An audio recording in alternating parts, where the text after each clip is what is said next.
Maris Racal, wagi ng 2 major awards sa Austin Asian American Film Fest.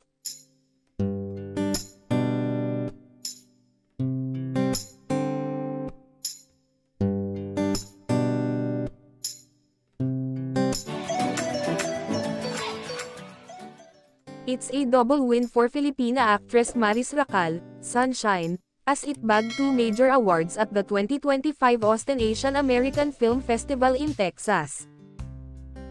2 bonggang parangal ang iuuwi ni Maris Racal mula sa naganap na 2025 Austin Asian American Film Festival sa Texas.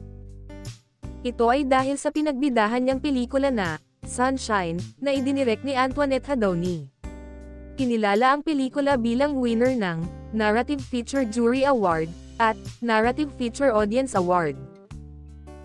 The winning film impressed the jury with the clarity of its storytelling, its potent sense of place, and an extraordinary lead performance by a striking new talent, sinang citation ng jury sa isang Instagram post. Ang pelikula ni Maris ay umiikot sa istorya ng isang babaeng gymnast na may pinaghahandaang Olympic competition. Pero sa kasamaang palad ay bigla siyang nabuntis bago ang nakatakdang tryouts para sa national team. Dahil dyan, gagawa siya ng mga paraan upang malaglag ang bata sa kanyang sinapupunan. Samantala, bago pa man ang Texas Awards, unang nazilayan ang Sunshine sa 2024 Toronto International Film Festival. Sunod-sunod na rin ang film fest stops nito, kabilang na ang Far East Film Festival sa Italy, Palm Springs International Film Festival, at Taipei Film Festival.